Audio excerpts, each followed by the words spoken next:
And let's hope, at last, men's and women's rugby sevens will be part of the Olympic family. Should be such a spectacular attraction.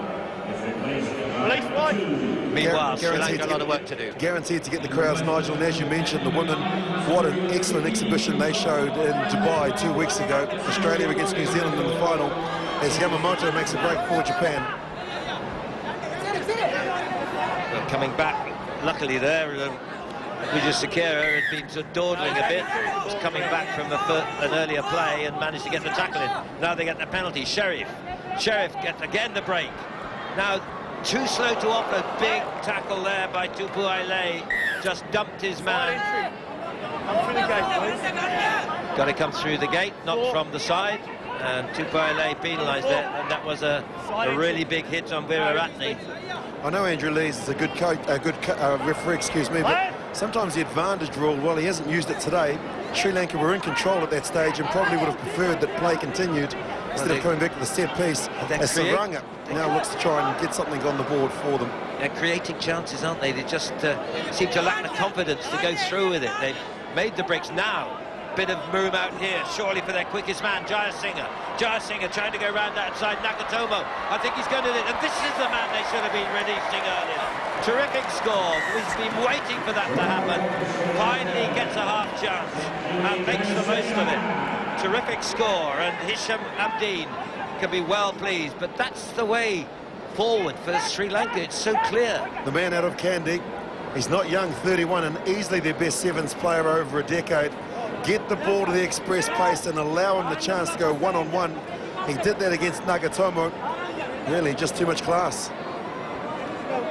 Well, we've seen they've squandered opportunities by delaying the offload.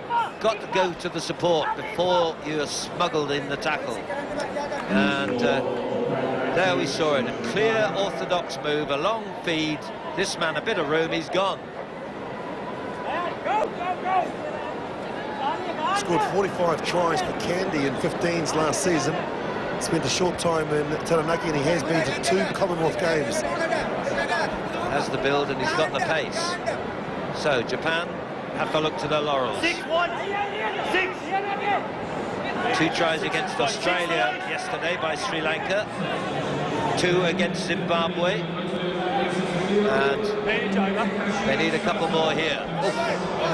That was just a straight collision. The Japanese player seemed to sort of to stop in his tracks, and this is more confidence. Good take. Wild pass, but well recovered. Now then, Sakira. Support this time from Marija. Offloads, here we go. Leonagi for the corner. Try number 2 for Sri Lanka. Now they're getting it together. I don't know what they said at half-time, but they should bottle it and make sure that they give it to the team before the start of the game, not at half-time. That is how sevens should be played. Support the player, get yourself into a position, and get it wide to players in space. Liange, that's been this is his first try here, the 25-year-old. He's also from the Kandy club, former sevens captain. But look at that, just the awareness and the ability to get it out. I thought he could have dived short of the line, but he knew he could get there. Too fast, and their second, Takashi Sato, not quick enough to get across. Well, they've certainly got the message. Now beginning to see what they can do. 19-10, the conversion missed, which means they've still got to get 2 scores. Where those extra 2 points come invaluable, that's an error they could do without. Criminal, really. The restart kick not going 10 means Japan get a free kick back on the halfway.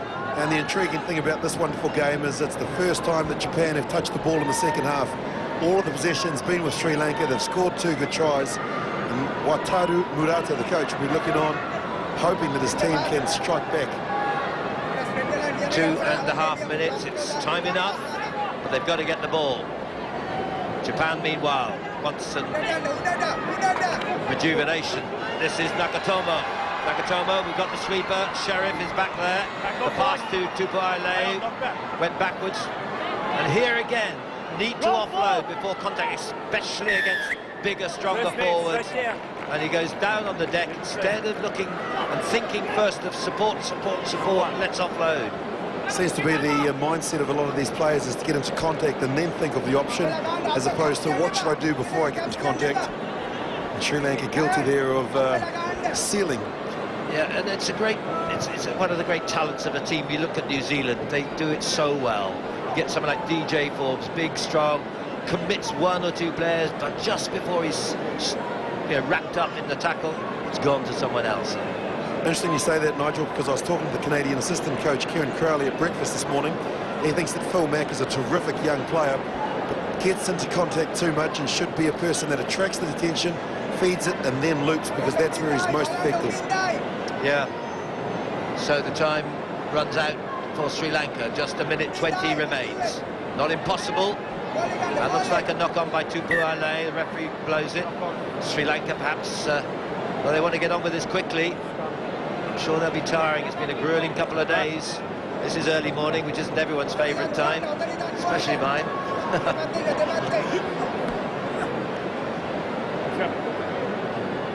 Clock still counting down.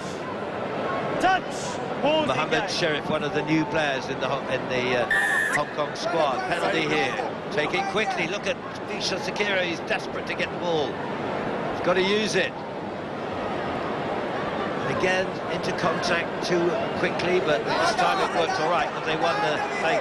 But whereas Ratney dwelt before offloading, he's got his two pacemen out to his left.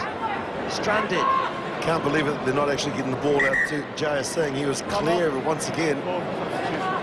Substitution for Japan. On comes number 5, Yusaku Kurozuru. From which club? That's a very good question. Coca-Cola. West Red Sparks. Exactly. There's a man from the Honda Heat. He's earned his his paycheck part. today, he certainly has. Strike. Crouch! Touch! Crowd building up here, this opening game, last 20 seconds. Knockout, remember, this will be the last play for Sri Lanka, and Japan will have the last word. Takashi Sato, with big smiles for him, his very first try. The man from Yamaha cements the Japanese victory in a half, dominated really by Sri Lanka, but they left it too late and allowed Japan to get too far ahead. Well, the mistake was made here by the Sri Lankans there, getting into contact and throwing the speculator. Kick through by Narita. And Takashi Sato, the international halfback in the 15-a-side game, puts it beyond doubt. 26 points to 10. As the hooter sounds, the teams shake hands, the first game. So farewell to Sri Lanka. Japan move on to the bowl semi-final.